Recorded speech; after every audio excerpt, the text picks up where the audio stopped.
नाशिक शहराला हादरवून सोडणाऱ्या एका अत्यंत निर्घृण हत्याकांडाचा पर्दाफाश करण्यात पोलिसांना मोठं यश आलंय। पंचवटी परिसरातील एकांतात असलेल्या ठिकाणी एका सुटकेसमध्ये महिलेचा मृतदेह आढळल्यानं संपूर्ण शहरात खळबळ उडाली होती। अत्यंत गुंतागुंतीच्या वाटणाऱ्या या प्रकरणाचा अडगाव आणि उपनगर पोलिसांनी संयुक्तरित्या तपास करत अवघ्या 72 तासात या भयंकर हत्याकांडाचं रहस्य पूर्णपणे उलगडलंय। या थरारक गुन्ह्याच्या मुळाशी जाताना धक्कादायक पैलू समाजासमोर आले असून केवळ चारित्र्याच्या संशयावरून एका जीवाचा अत्यंत क्रूरपणे अंत करण्यात आल्याचं निष्पन्न झालंय। ही हृदयद्रावक घटना उघडकीस आली आहे ती तपोवन भागातील केवडीबन या निर्जन परिसरात। या निर्मनुष्य भागात एक बेवारस सुटकेस अत्यंत संशयास्पद स्थितीत पडलेली आढळून आली होती। जेव्हा ही सुटकेस उघडण्यात आली तेव्हा आतमध्ये एका महिलेचा मृतदेह अमानुषपणे कोंबून ठेवलेल्या अवस्थेत पोलिसांना सापडला।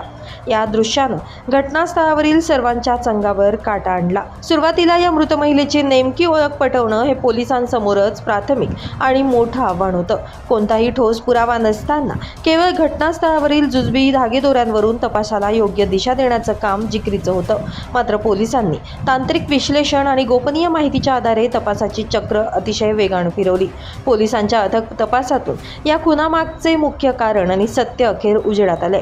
मृत महिला ही आरोपीची प्रेयसी होती आणि ती घटस्फोटीत होती। काही काळ त्यांच्यात सर्व सुरळीत सुरू होतं, परंतु नंतर आरोपीच्या मनात तिच्या चारित्र्याविषयी संशयाचं भूत शिरलं। याच विषारी संशयानं त्याच्या मनात भयानक रागाला जन्म दिला। या टोकाच्या रागाच्या भरातच आरोपीनं आपल्या प्रेयसीचा निर्दयीपणे गळा आवळून खून केला। आपला अमानुष गुन्हा लपवण्यासाठी आणि कायद्याच्या कटातून वाचण्यासाठी त्यानं मृतदेहाची विल्हेवाट लावण्याचा भयंकर कट रचला। मृतदेह एका सुटकेसमध्ये जबरदस्तीनं कोंबून तो तपोवन येथील केवडीबन परिसरात त्यानं फेकून दिला आणि पळ काढला। गुन्हा केल्यानंतर स्वतःला वाचवण्यासाठी आरोपीनं थेट राज्याबाहेर पलायन केलं। तो कर्नाटकातील मंगळूर शहरात जाऊन लपून बसला होता।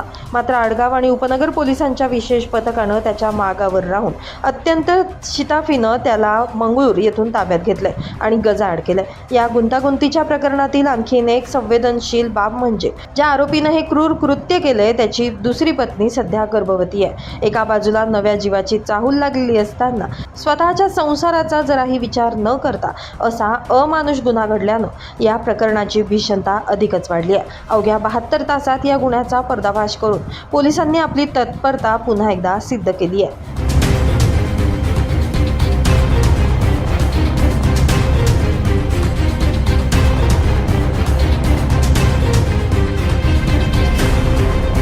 ब्युरो रिपोर्ट, नाशिक माझा न्यूज, नाशिक।